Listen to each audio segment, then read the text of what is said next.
നമ്മുടെ ഒരു project especially നമ്മൾ സ്ഥലത്തില്ലാത്തപ്പം ഒരു പ്രോജക്റ്റ് ചെയ്തെടുക്കുക എന്ന് പറഞ്ഞിട്ടുണ്ടെങ്കിൽ it's not easy, highly challenging ആണ്. ഈ പറഞ്ഞ 4 കൊല്ലത്തിൻ്റെ ഇടയ്ക്ക് I hardly spend like 60 days ഈ വീടിന് വേണ്ടി നാട്ടിൽ വന്ന് നിൽക്കുക എന്ന് പറഞ്ഞിട്ടുണ്ടെങ്കിൽ ഇപ്പോഴാണ് ലോങ്ങസ്റ്റ് എന്ന് പറഞ്ഞാൽ ഞാനൊരു 3 weeks ഇപ്പോഴാണ് ഈ വീടിൻ്റെ കാര്യത്തിന് വേണ്ടി വന്നു നിന്നത്. മെയിൻ റിക്വയർമെൻറ്റ് സ്പേഷ്യസ് ആയിരിക്കണം. ഇപ്പം ഉള്ള സ്ഥലത്ത് നമുക്ക് ഈ പറഞ്ഞ പോലെ കുറച്ച് കോമ്പൗണ്ടും വേണം, എന്നാൽ വീടും സ്പേഷ്യസ് ആയിരിക്കണം. ആ ഒരു തോട്ട് പ്രോസസ്സിൽ നിന്നാണ് ഇത് ഇനിഷ്യൽ സ്റ്റേജസിലൂടെ കടന്നു വന്നത്.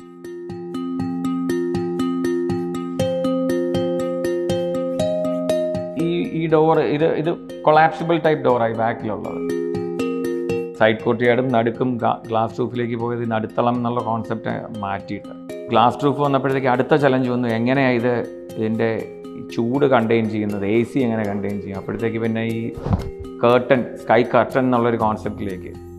ആക്ച്വലി അവർ നമുക്ക് ആ ഒരു ഇമേജസ് തന്നിട്ടുണ്ടായിരുന്നു, പിന്നെ ഒരു ആൽബം പോലെ പ്രസ് തന്നിട്ടുണ്ടായിരുന്നു. നമുക്ക് മനസ്സിലായി ഇങ്ങനെ ആയിരിക്കും ഫൈനലി. ആ ഒരു ഐഡിയ കിട്ടാൻ നല്ല ഹെൽപ്ഫുൾ ആയിരുന്നു. എനിക്ക് പൂജാമുറി ഭയങ്കരമായിട്ട് ഇഷ്ടപ്പെട്ടു, അത് ഭയങ്കരമായിട്ട് എനിക്ക് ഇഷ്ടപ്പെട്ടു. അതിൻ്റെ ലൈറ്റിങ്ങും എല്ലാം കണ്ടപ്പോഴത്തേക്ക് എനിക്ക് ഭയങ്കരമായിട്ട് ഇഷ്ടപ്പെട്ടു.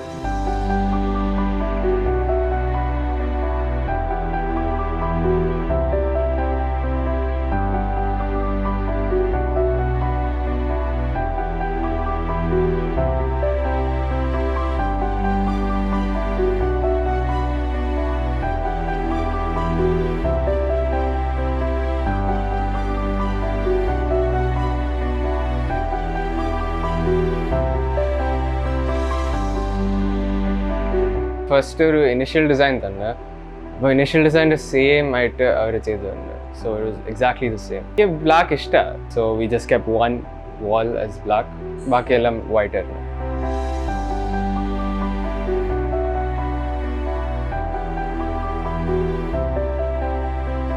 എനിക്ക് ബ്ലൂവിൻ്റെ കളർ നന്നായിട്ട് ഇഷ്ടമാണ്, ലൈക്ക് ഓഷൻ്റെ കളറൊക്കെ. It's very beautiful, so I want to incorporate that in my room.